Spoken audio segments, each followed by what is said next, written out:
আজকে সামাজিক মাধ্যমে মাননীয় বিরোধী দল নেতার একটা বক্তব্য আমি শুনেছি।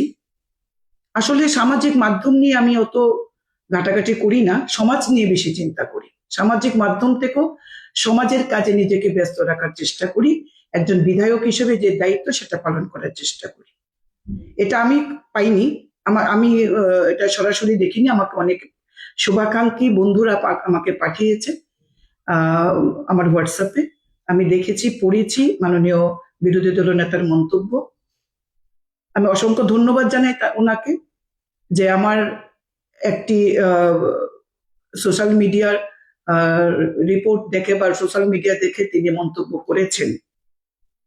কিন্তু তিনি যে বক্তব্যগুলি রেখেছেন তার জবাব দেওয়ার জন্য আমি আপনাদের আমন্ত্রণ করেছি। বিষয়টা হচ্ছে, তিনি বলছেন স্বাস্থ্য ব্যবস্থার নগ্ন চিত্র। স্বাস্থ্য ব্যবস্থার নগ্ন চিত্র ছিল ওনাদের সরকারের সময়। ধুকতে ধুকতে হসপিটালগুলো চলছিল। আজকে আমাদের রাজ্যে আমাদের মাননীয় মুখ্যমন্ত্রী তথা স্বাস্থ্যমন্ত্রী প্রফেসর ডক্টর মানিক সাহাজির নেতৃত্বে হাসপাতালগুলি কতটা ভালো চলছে এবং ত্রিপুরা রাজ্যের স্বাস্থ্য পরিষেবা কতটা ভালো চলছে এটা সাধারণ মানুষও বলতে পারে। এবং তার যে চিন্তা ভাবনা, প্রত্যেকটি জেলা হাসপাতালকে স্বয়ংসম্পূর্ণ করে গড়ে তোলা, রেফারেল সংখ্যা কমানো, যাতে মানুষকে ছোটখাটো চিকিৎসা পরিষেবার জন্য জিবি হাসপাতালে ছুটতে না হয়।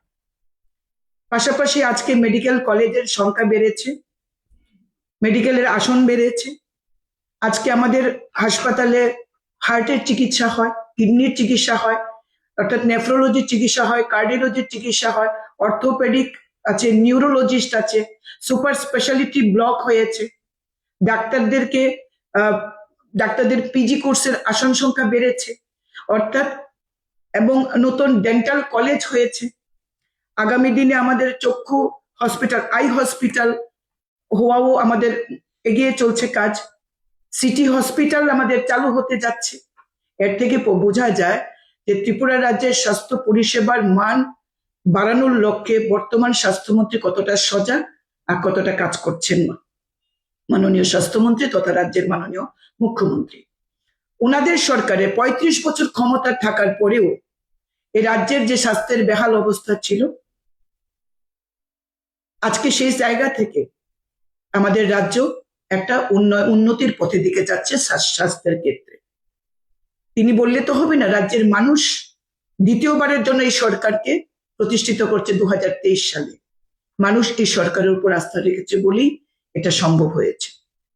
চিরশত্রু কংগ্রেসের সঙ্গে হাত মিলিয়েছিলেন ক্ষমতার লোভে, সেখান থেকেও মানুষ তাদেরকে প্রত্যাখ্যান করেছে।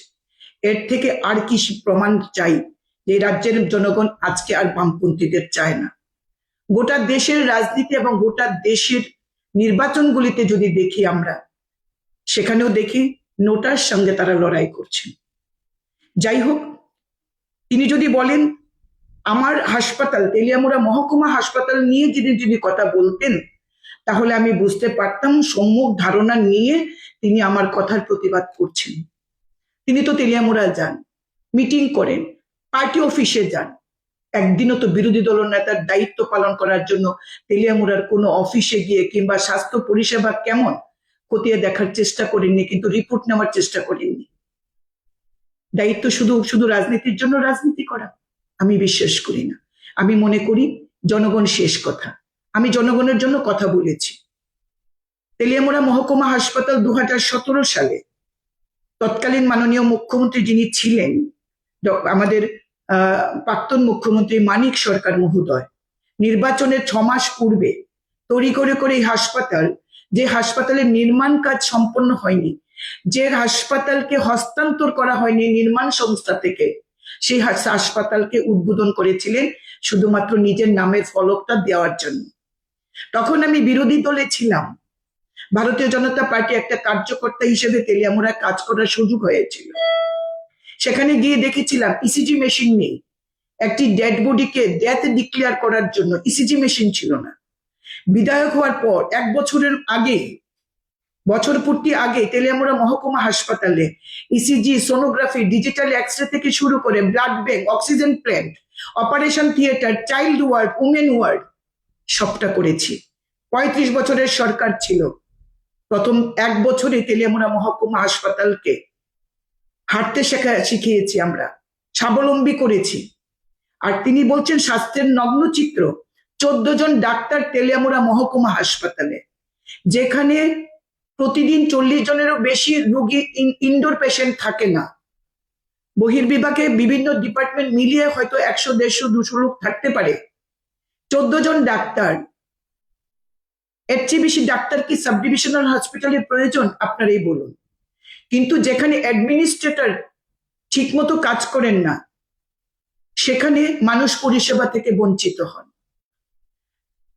আমি বিরোধী দলনেতাকে বলতে চাই যে আপনি কোনো খোঁজ খবর না নিয়ে আপনি একটা মন্তব্য করেছেন, লাইভে এসেছেন, আপনার ইন্টারভিউ আপনি দিয়েছেন, ভালো কথা।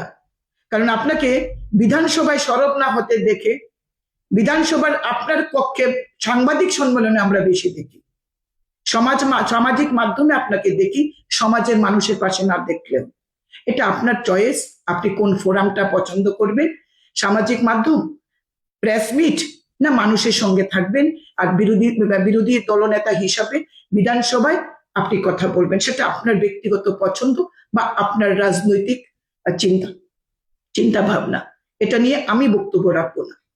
কিন্তু তেলিয়ামুড়া এই মহকুমা আধিকারিক, SDMO, sub divisional medical officer, তার সাথে আমরা কয়েকবার মিটিং করেছি, CMO কে জানিয়েছি, ডাইরেক্টর অফ হেলথকে জানিয়েছি, প্রত্যেকটি ডিপার্টমেন্টের আধিকারিকদের জানিয়েছি আমরা যে তিনি মানুষকে চিকিৎসা পরিষেবা থেকে বঞ্চিত করছেন, তিনি ব্যবসায়িক দৃষ্টিভঙ্গি নিয়ে কাজ করছেন, তিনি হাসপাতালের সময়ে চেম্বার করছেন, সরকারি আবাসে বসে প্রেসক্রিপশন করছেন, সরকারি হাসপাতালে মানুষ আসে বিনা পয়সা চিকিৎসা পরিষেবা নিতে, সেখানে দাঁড়িয়ে তিনি বলছেন তা ওনার চেম্বারে চলে যাওয়ার জন্য।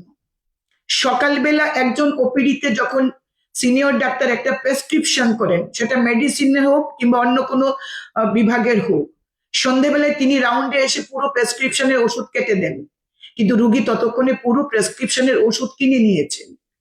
এইভাবে ছেলেখেলা তিনি করছেন স্বাস্থ্য নিয়ে। গরিব মানুষ যারা স্বাস্থ্যের জন্য সরকারি হাসপাতালে আসেন, তাদের স্বাস্থ্য পরিষেবা যেখানে ছেলেখেলার মতো তাদের মান তলানিতে নিয়ে যাওয়া হয়, সেই স্বাস্থ্য আধিকারের বিরুদ্ধে যদি কথা বলা অন্যায় হয়, সেই অন্যায় আমি বারবার করব। কিন্তু মনে করিয়ে দিতে চাই, আমি তাকে কখনো কোনো খারাপ ভাবে তাকে বক্তব্য রাখিনি, তাকে কোনো অপমানজনক কথা বলিনি।